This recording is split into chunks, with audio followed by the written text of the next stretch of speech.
Hello, it's Monday the 27th of January. Look at this. The month is almost already gone. 2020 is off to a roll, a mixed one. Um, I'll talk about some current events after I do a review. Musically, this year is starting off really good, in particular with the labels that have been sending me music. I just got two new releases from Discus Music, and I'm glad that they stay with me because last year they sent me some stuff and they sent me a couple things that I just couldn't get with, and I had to be honest. They didn't resonate with me, so I couldn't recommend them personally, but I recommended them because I think Discus Music is adventurous and well worth supporting. But I'm happy to say that these two new 2020 releases both tripped my trigger very, very honestly. And I'll start with this one because the second one I have to listen to some more because it's so good. It requires some deep listening. Well, this too,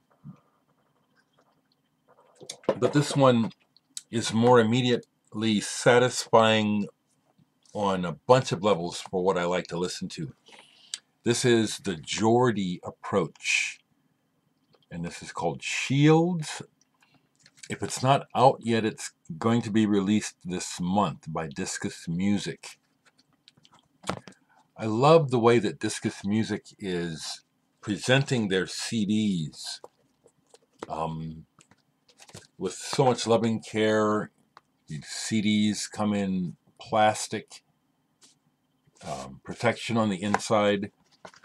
They're almost always a gatefold or a trifold. But this is two sidelong pieces of improvisation and north and south. And what we have is a combination of electronics, guitar, and saxophone. Very, very successful, very good.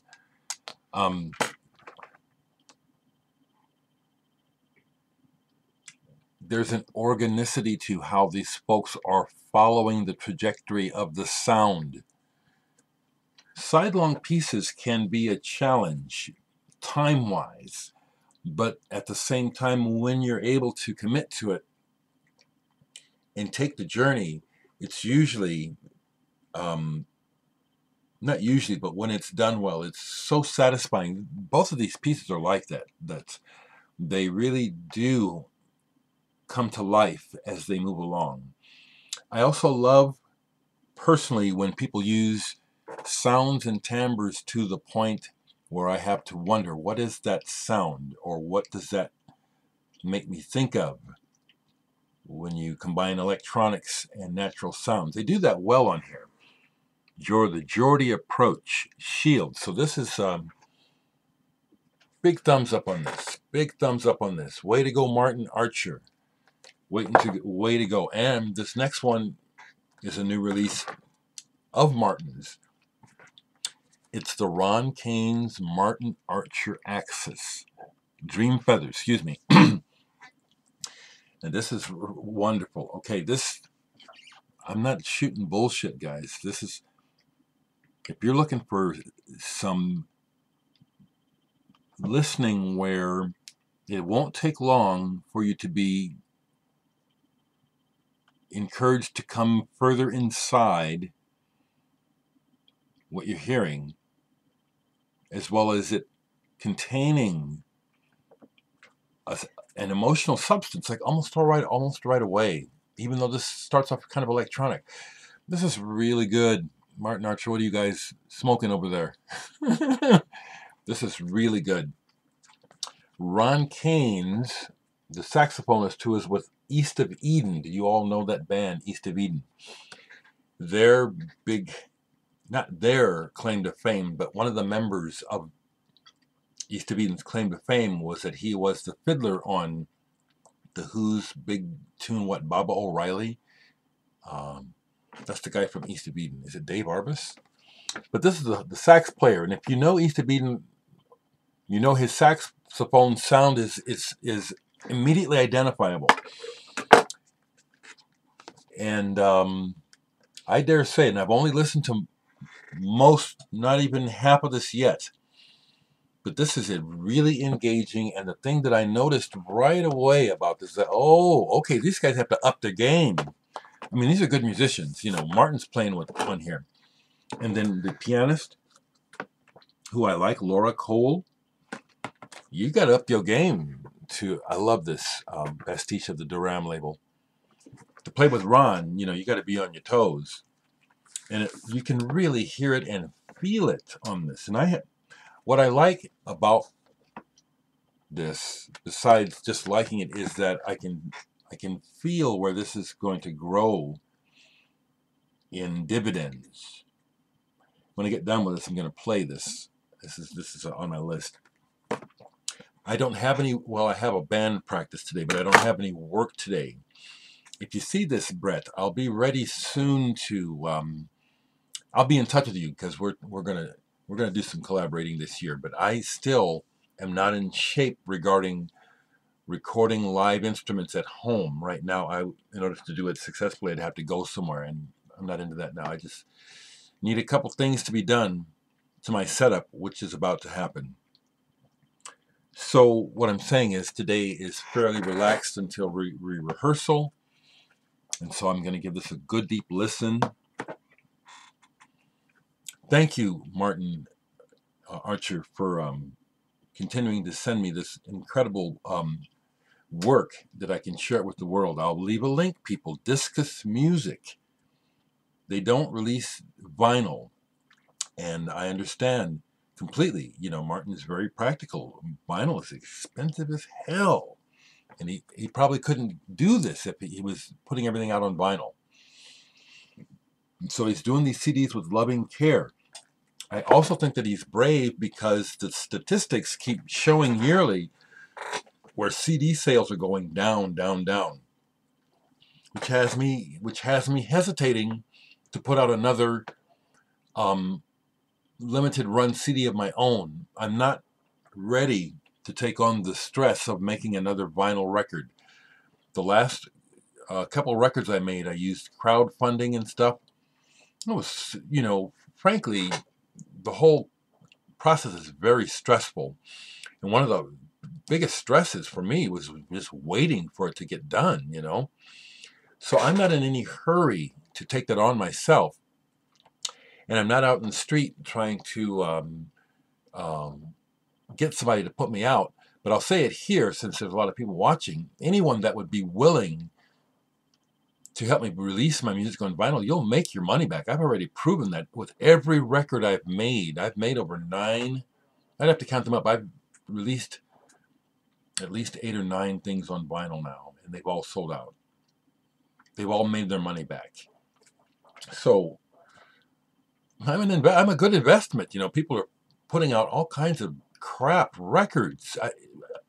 There's all kinds of stuff that's constantly coming out, and I'm just like, man, why did they put this out? It's like, who twisted whose arm, or who's doing who a favor, or who's getting who has the money and don't know what else to do with it, that's putting out this shit.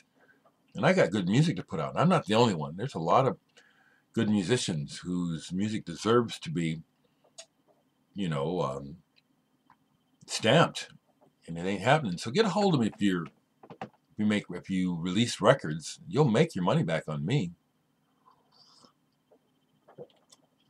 So I am not an organized sports fan at all. Matter of fact, when I say these things, like, you know what I'm saying? Matter of fact, they just tumble out before I stop them. I'm going to try to be a little conscious of that. I remember as a little boy watching my brothers and my dad with football, and I just really thought it was stupid.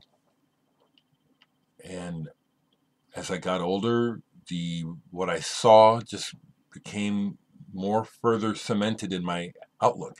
I like to play sports, but organized sports is a distraction. It may be fun, but it's designed to keep people stupid. I see that very clearly. I see it, so you can argue, someone can argue with me all day, but I see it. It's designed. Bread and circuses, it's well known, okay?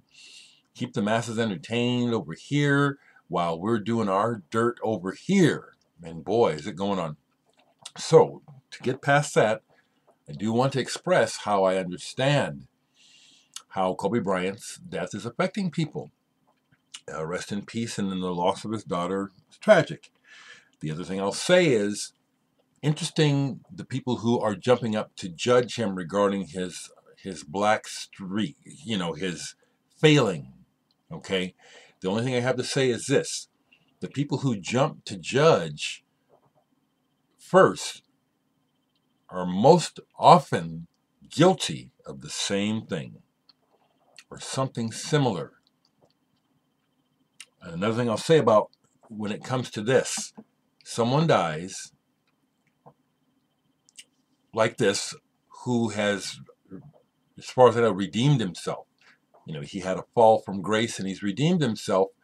But the first thing that a small mind will do is go back to the one failing and focus on that. Well, what does that tell you about that person? Hello?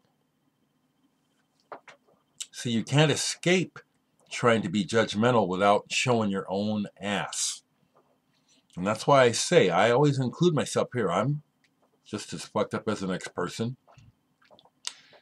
The reason why I go on and on about politics is because of the destructive nature of those actions. It's not that I dislike those people. I probably would if I had to be around them, but it's their actions. It's the effect on our lives and the planet. That's my criticism, and it's not judging people. Okay, get that straight about what I'm trying to do. I'm trying to be clear. Okay, so no judgment regarding Kobe as a person and his failings, but recognizing what he means to the people. Rest in peace, Kobe. Okay, couple of records. This was a record that was given to me by, well, I won't say, because I listened to this. When he gave it to me, I really wanted to like it. David, there's a connection to Massive Attack. And it's on 2 different colored vinyls, which I like. The production on this is cool, but Slow Light is the name of this. I listened to this last night, then I put it on again this morning. This is cold. This is an example to me of where people have skills, but the singing and the songs, they're lifeless. I want to like this. I'm going to give it another shot. I'm not getting rid of it just yet, but it's like, this kind of sucks as far as creating a feeling. There's interesting audio things going on in the production, but the woman's voice and the words stink. They stink, which is what I don't like about a lot of popular music. I have been paying attention more lately this week to all the copycat female artists for teens, and how goofy and wacky everything is. That's kids for you. But at the same time, there's the fallout into real lives and the way that it affects the way that real life is moving. It's really, to me, pathetic how the average person doesn't see this, Think about it some more, people. Everything is connected, Entertainment isn't just innocent fun. I didn't even have to play this last night. I pulled it to play, and then I posted it in a new group that I'm in about jazz rock, and it just exploded. A wonderful conversation. Didn't even get to the playing of it. Dreams, 1970. This was the first album I heard. I discovered Billy Cobham, John Abercrombie, the Brecker Brothers through this album. This is one of my all-time favorites. It's like, in some ways, the beginnings of jazz rock. This is a brilliant, brilliant album. besides those guys, Jeff Kent, Doug Luban on bass, he was in Clear Light. Cover is a take up on the famous Rene Magritte painting. Love this album. And the song The Marianne on here, it doesn't resonate like it did when I was a little boy, but when I was a kid, it was like my song. You know, it was my, lonely, depressed teenager song. And it's not because of the words, it was because of the music, the feeling of the music. Like I say, in my experience of music, music trumps the words every time. Every time. And you people that write lyrics, I recognize your skill. But it's the music, baby. It's the music, not them fucking words. You can say whatever you want. I'm good with words. I'm not good with writing lyrics. I could be, but it's a challenge. You either are gifted with it or you really work at it. It's a skill, I know. But it's the music. This was being shown in a group on Facebook. It's a bootleg of Lamb Lies Down on Broadway, where they do a mock-up of the cover, Genesis Swelled and Spent. This is a really poor quality audience recording. What's cool about it is that you get to hear, if you're interested, if you're in the mood, like I am sometimes because I love Genesis, to listen to the Peter Gabriel stories as he's explaining or walking you through Rael's journey. That's the most interesting part of this album. Anything else? Gave this a good listen. Anthony Ferraro gave this to me recently. Sonar with David Torn. Transportation Volume 1. This is okay. Again, I'm going to be honest. This never takes off. They got David Torn to play with them. I don't think that they were able to get up to his level. Thank you for sharing this with me. I got to be honest, people. This is okay. I'll say something, yes. I dare say that if I'd had a chance to do this with David Torn, I'd come up with better results. Did I need to say that? So what? I said it, huh? Is anybody hurt? No. Do I get a red cross on my mark on my soul because I made an ego statement? Fuck no. Played two sides of this. This is their first album. They got a lot better after this, but I bought this years ago used. I didn't know who they were at the time, but I thought to myself, this looks like I ought to check it out. Isis Celestial. And they put this out in several configurations. This is the one where it's one album is red, the other one is blue. This is a to me this is a slow grinding metal-y sound, and there's some sort of deep angst going on here too. I like it. I like it. Okay, folks, I want to stop because these videos, when they get up to this time, they take too long. They take too long. I do enjoy your comments. So talk to me, people. Tell me what you're thinking.